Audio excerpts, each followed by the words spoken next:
Hey y'all, welcome back to my channel. Today we're going to be going over the Dread.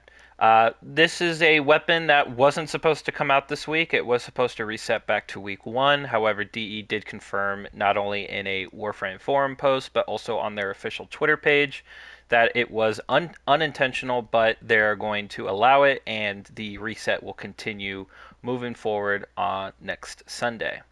So, we're going to be reviewing the Dread. I did actually review the Despair the other day as well, so if you haven't seen that video, go ahead and check that out.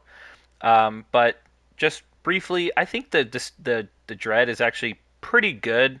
I think it's got some issues with kind of how you could potentially build it properly because I did take a little bit extra time testing this weapon out because I found that there are some unique builds that you can kind of try and make this work in a certain way.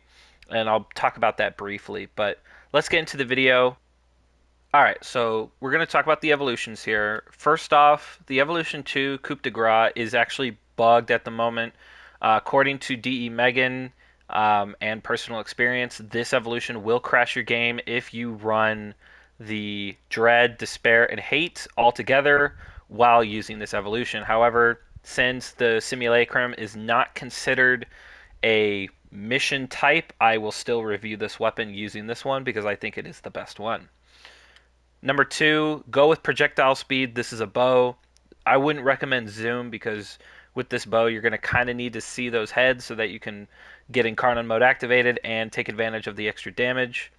And for the last one, increase your critical damage. It already has a lot of crit chance, and with my build, you can still hit red crits without a Riven and without the crit chance, crit chance, status chance evolution, and then the status chance evolution is also just kind of meaningless. So these are kind of the stats here. I have over 11 critical multiplier. The damage gets quite large. So let's get into the build. Now, this is the build I'm running currently. Like I said in the beginning, I was trying to test it with, Prime Shred in there, maybe without Galvanized Aptitude, and instead, just running the base status chance from Hammer Shot. But I find that this is probably the best build you can run with. Now, the reason you see critical delay here, the charge up time does end up taking quite a while, but thanks to this evolution here, it kind of counters that and you don't really notice it. In fact, it kind of feels like it goes back to its base charge up time thanks to Coup de Grace. So I would recommend that you don't worry about Prime Shred or regular Shred if you don't have it because the Puncher is already 2.5 with this weapon. So having even more, like 4.7, is a little overkill. And if you don't have a Riven, then I would recommend Galvanized Scope so you can get those red crits because this weapon actually does have a lot of slash. So running something like Hunting Munitions is nice, but you're already going to see big damage numbers from slash ticks anyway without this mod. So again, I don't recommend this one either. Now, as far as the arcane, I am running longbow sharp shot, but I don't have it maxed. But when you have it maxed, you're getting 300%. That's pretty much always active right off the bat. Whereas primary merciless is technically more at 360, but it can take some time to build into it. And you'll see in this build, if you actually run all 3 stalker weapons, having primary merciless active at all times isn't really necessary because you're going to be planning on using all the weapons in conjunction with each other because they all benefit and have unique stats that help increase its damage, or among other things when you run all the versions together like this. Okay, so I would recommend this arcane. I still have to get it max. It did just come out with Duviri, so forgive me for that. But this is the build. Let's showcase the weapon now. So the first thing I noticed with the Dread here is, yeah, the charge up shot is slow, but notice after the first shot, see how fast those shots are coming out? It does reset after a missed shot, but if you notice, even with critical delay, the charge up is quite nice. Not too bad, and you're going to need some time to build these shots up anyway, and at least for me, I actually kind of hold my bow around looking for enemies like this. anyway, so having a super fast charge up is not really my preference, but if you think you need it, then supplement that into your build somehow. But there it is. That's the base damage. Now, if you notice, it does apply quite a bit of slash even without Hunter munitions. There was a 76,000 tick right there, another 70k. It does pretty good damage. There you go, 140,000. Like I said, it already has a lot of slash, so you needing that Hunter munitions mod is kind of redundant in my opinion because it already applies so much slash. Now, if we actually test the weapon itself, like I said, the first thing I noticed was that it actually applies heat with the secondary attack. And on my despair, I have the arcane Cascadia Flare. And if you notice, it's actually building it up, which is really nice. So if you were to charge this up, right, I'm back at 50%, charge it up, and you swap to your secondary,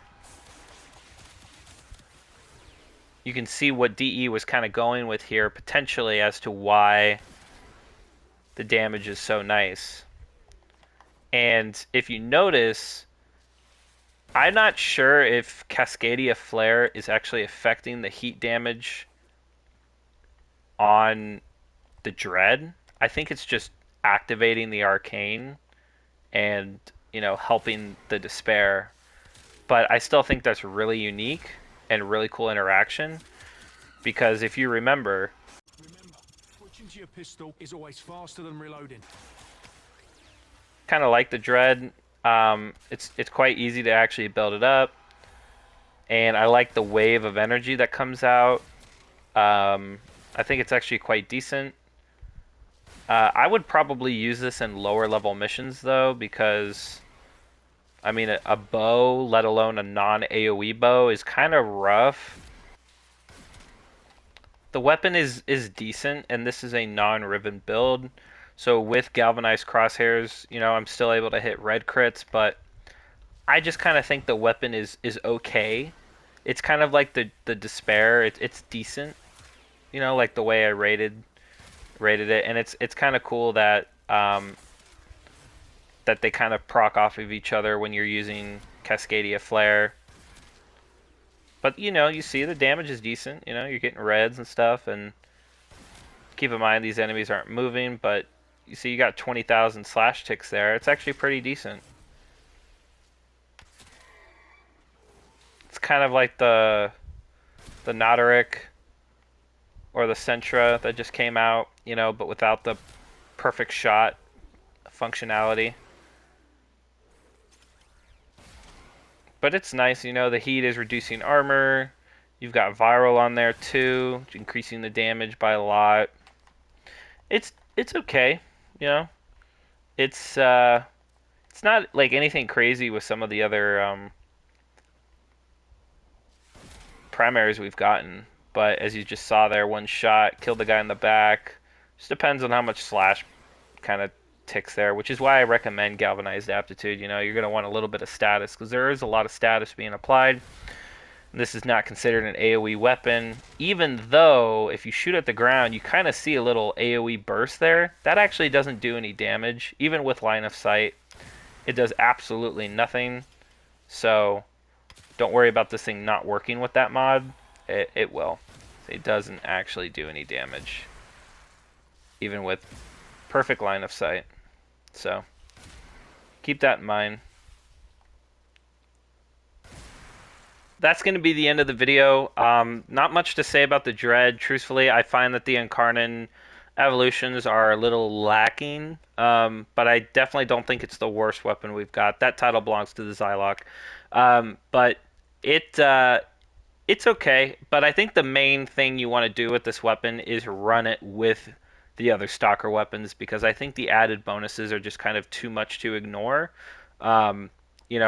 And the initial combo for the hate, that extra multi-shot and damage with despair. It all adds up, and it kind of creates a unique, fun play style that you can have when you're just trying to have fun with the game. So I like it. I like the idea, but I still think that the dread could use a little bit of tweaking, maybe increase the stats a little bit.